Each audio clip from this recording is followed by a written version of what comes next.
तो आज हम लोग बात करने वाले हैं सोलो लेवलिंग के सीजन 2 के एपिसोड नंबर 3 के बारे में। तो पिछले एपिसोड में हमने देखा किमचुल का पूरा पार्टी यहाँ पर वाइप आउट हो चुका था और टीम में यहाँ पर सिर्फ किमचुल बचा हुआ था। लेकिन तभी वहाँ पर एक बार फिर से आइस स्लेयर्स आ जाते हैं और किमचुल वहाँ से जान बचा के भाग जाता है। ठंड की वजह से और डर की वजह से किमचुल का पूरा बॉडी कांप रहा था। किमचुल यहाँ पर कहता है अगर हमारे पास खाने का कमी नहीं होता तो आज हम लोग को ऐसा दिन नहीं देखना पड़ता। किमचुल यहाँ पर जब जंगल के बीच में से जा ही रहा था तभी अचानक से उसको रास्ते पे बहुत सारे मरे हुए आइस बियर्स देखने मिलते हैं, जिसे देखने के बाद उसके आँख खुले के खुले रह जाते हैं। वो अपनी मनी मन कहता है तो इसी वजह से हम लोग को कोई आइस बियर नहीं मिला। क्या ये काम दूसरे टीम वालों का है? नहीं, ये इम्पॉसिबल है। शायद इनको आइस स्लेयर्स नहीं मारा है। इसके बाद किमचुल एक बार फिर से जंगल की तरफ भाग जाता है। इसके बाद हमें एक बार फिर से डंजन के बाहर ले जाया जाता है। यूएस का इस रैंक का हंटर वांग दाओसो और कोरिया का इस रैंक का हंटर बाइक यूनहो, वो दोनों आमने सामने थे। उन दोनों का ऑरा यहाँ पर बहुत ही ज्यादा डरावना था। बाइक यूनहो यहाँ पर अपने वाइल्ड बीस्ट फॉर्म पे आने लगते हैं और वो दोनों अपना पूरा जोर लगा के अपने हाथों से हेड ऑन फाइट लेते हैं। आसपास का एरिया दो इस रैंक के हंटर की वजह से कांप उठता है, लेकिन तभी बीच में उन दोनों को रोकने के लिए आ जाता है जिनचुल। जिनचुल यहाँ पर कहता है अगर आप दोनों ने अपना पूरा पावर इस्तेमाल किया होता तो शायद आज मेरे हाथ जिंदा नहीं रहते। मैंने सबसे पहले संग जिन्हो को सस्पेक्ट किया था कि उसे दोबारा पावर मिले, लेकिन ऐसा कुछ भी नहीं है। हमने उसके ऊपर टेस्ट किया है और उसके टेस्ट रिजल्ट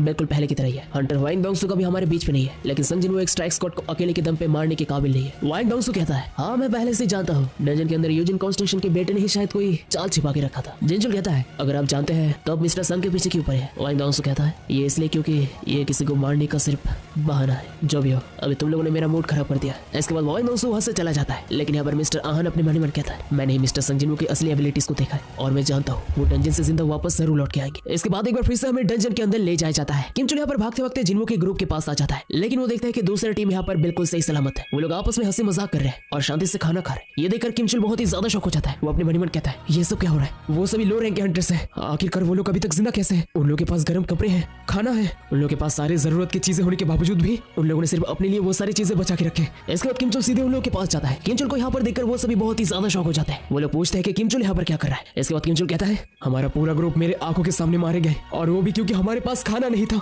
और यहाँ पर तुम लोग अकेले मजे कर रहे हो। मैं जानता हूँ कि सभी लोग इसके पीछे नहीं हो सकते। जल्द से जल्द बताओ कि इन सब के पीछे कौन है।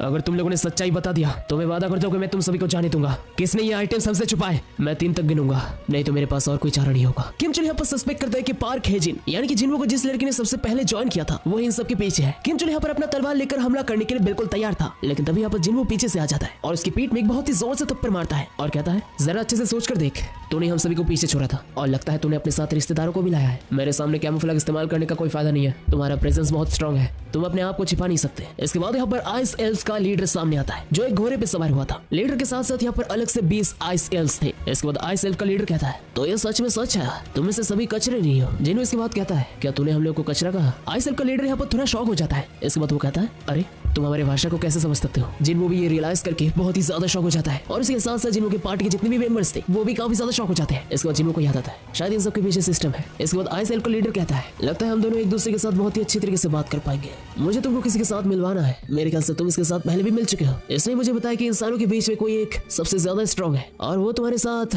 एक डुएल करना चाहता है। लेकिन जैसे यहाँ पर आइस एल्व का लीडर ये कहता है तभी अचानक से आइस एल्व के लीडर के पास जो एल्फ खड़ा हुआ होता है उसका सर अचानक से गायब हो जाता है। चारों तरफ यहाँ पर सन्नाटा फैल जाता है। इसके बाद जिन्हो कहता है तो और कुछ कहना है? इसके बाद आइस एल्व का लीडर कहता है सच में लगता है तुम काफी इंटरेस्टिंग होने वाले हो। इसके बाद वो दोनों एक दूसरे के डैगर क्लैश करते हैं, लेकिन जिन्हो अच्छी तरीके से जानता था कि उसका ओपोनेंट उससे सुपीरियर है। इसके बाद आइस एल्व का लीडर कहता है मेरे पास तुम्हारे लिए कमाल का ऑफर है, एक ऐसा ऑफर जो तुम्हारे लिए भी अच्छा होगा, लेकिन उससे पहले मुझे एक चीज जानना है, आखिरकार तुम्हारा जैसा कोई इंसानों के बीच क्या कर रहा है? तुम इंसानों के बीच में नहीं रह सकते। जिन्हो को यहाँ पर कुछ भी समझ नहीं आता। आइस एल्व का लीडर कहता है लगता है तुम्हें इसके बारे में कुछ नहीं पता है, हमारे दिमाग में हमेशा एक आवाज आता है जो हमें इंसानों को मारने के लिए कहता है। जिन्हो को यहाँ पर कुछ भी समझ नहीं आता। जिन्हो यहाँ पर मनी मन कहता है क्या सिस्टम इन लोगों को इंसानों को मारने के लिए कह रहा है? शायद मैं एक प्लेयर होने की वजह से वो आवाज मेरे पास नहीं आती। इसके बाद आइस एल्व का लीडर कहता है हम दोनों के पास आपस में लड़ने का कोई वजह नहीं है, हम दोनों को एक दूसरे के लिए कुछ गंवाने की भी जरूरत नहीं है, क्योंकि तुम तुम्हारे पीछे वाले इंसानों को मुझे सौंप दो, फिर मैं तुम्हें वादा करता हूँ कि मैं तुम्हें जाने दूंगा। क्या कहते हो? बहुत अच्छा डील है ना? जिन्हो इसको सुनकर बहुत ही ज्यादा गुस्सा हो जाता है। जिन्हो कहता है मेरे पास भी तुम्हारे लिए कुछ सवाल है, आखिरकार तुम लोग हो कौन और तुम लोग इंसानों को क्यों मारना चाहते हो? जैसे यहाँ पर आइस एल्व का लीडर यहाँ पर अपना मुंह खोल नहीं जा रहा था तभी अचानक से उसके वॉइस में ग्लिच आने लगता है और उसका वॉइस यहाँ पर पूरी तरीके से कट जाता है। लेकिन इसके बाद जब आइस एल्व का लीडर यहाँ पर अपना मुंह खोलता है, लेकिन सरप्राइजिंगली यहाँ पर आइस एल्व का लीडर वही पुरानी बातें रिपीट करने लगता है, जिसे सुनने के बाद यहाँ पर जिन्हो काफी ज्यादा शॉक हो जाता है। आइस एल्व का लीडर एक बार फिर से जिन्हो के सामने अपना ऑफर रखता है, लेकिन जिन्हो यहाँ पर तुरंत उसको डिक्लाइन कर देता है। इसके बाद आइस एल्व का लीडर कहता है तो तुम हमारे ऑफर को एक्सेप्ट नहीं करोगे? लड़ोगे? क्या तुम मेरे आर्मी के साथ अकेले लड़ना चाहते हो? जिन्हो इसके बाद कहता है, किसने कहा मैं अकेला हूँ? ये कहने के बाद यहाँ पर जिन्हो अपने शैडो आर्मी को समन करता है, जिसे देखने के बाद यहाँ पर आई सेल्फ का लीडर भी काफी ज्यादा सरप्राइज हो जाता है। सभी लोग यहाँ पर जिन्हो की शैडो आर्मी देखकर बहुत ही ज्यादा शॉक हो जाते हैं। शैडो आर्मी के बाहर आने के बाद यहाँ पर आई सेल्फ और शैडो आर्मी के बीच में फाइट शुरू हो जाता है। बाकी लोग यहाँ पर युद्ध के मैदान से दूर जाने लगते हैं, लेकिन हमें देखने मिलता है यहाँ पर जिन्हो के शैडो आर्मी का हालत कुछ खास नहीं था। भले ही वो इमॉर्टल थे, लेकिन जिन्हो के पास यहाँ पर ज्यादा मैना नहीं था। जिन्हो का शैडो आर्मी यहाँ पर बार बार मर रहे थे और बार बार रीजनरेट हो रहे थे। जिन्हो यहाँ पर अच्छी तरीके से जानता था कि उसका एकलौता टारगेट है वो आइस एल्फ का लीडर, लेकिन जिन्हो ये भी जानता था कि वो आइस एल्फ जिन्हो से ताकतवर है। जिन्हो अपने मन ही मन कहता है इग्रिस की मदद के साथ भी इसको हराना मुश्किल होगा, सिर्फ अगर मेरे पास इग्रिस से ताकतवर कोई शैडो होता। तभी यहाँ पर अचानक से जिन्हो का नजर पड़ता है बेहोश पड़े हुए किमचुल के ऊपर। इसके बाद वो आइस एल्फ कहता है मेरा नाम बाकुरा है, तुम्हारा नाम क्या है? जिन्हो कहता है मेरा नाम संग जिन्हो है। जिन्हो इसके बाद अपना डैगर लेकर तेजी से उस आइस एल्फ के लीडर की तरफ हेड ऑन फाइट करने के लिए जाता है, लेकिन जाने से पहले वो बहुत ही चालाकी से एक परे हुए तलवार को किमचुल की तरफ फेंकता है। जिन्हो यहाँ पर सीधे जाकर एक बहुत ही ऊंचा जंप लगा के उस आइस एल्फ के लीडर के ऊपर अपने डैगर की मदद से स्ट्राइक करता है, लेकिन वो काफी इजीली इसको डॉज कर देता है। लेकिन जिन्हो यहाँ पर ही नहीं रुकता, वो अपने डैगर को बिल्कुल ऊपर की तरफ करता है, लेकिन इससे भी उससे कुछ नहीं बिगड़ता। वो आइस एल्फ का लीडर अपने डैगर की मदद से जिन्हो के डैगर को ब्लॉक करता है। इसके बाद वो आइस एल्फ का लीडर जिन्हो को एक बहुत ही जोर का किक मारता है और जिन्हो को पीछे ढकेल देता है। आइस एल्फ का लीडर कहता है मुझे याद नहीं आ रहा कि लास्ट टाइम मैं इतना एक्साइटेड कब था। तभी अचानक से यहाँ पर आइस एल्फ के ऊपर एक बहुत ही जोर का धमाका होता है। जिन्हो का मेन शैडो ने आइस एल्फ के ऊपर हमला किया था। दूसरी तरफ यहाँ पर किमचुल को होश आ जाता है। किमचुल यहाँ पर समझ जाता है कि इन सबके पीछे संग जिन्हो है। वो अपने पास यहाँ पर पड़ा हुआ एक सोर्ड देखता है, वो तुरंत यहाँ पर उस सोर्ड को उठा लेता है और जिन्हो को मारने का ठान लेता है। इसके बाद हमें एक बार फिर से फाइट में ले जाया जाता है। जिन्हो यहाँ पर कहता है अभी बहाना बंद करो,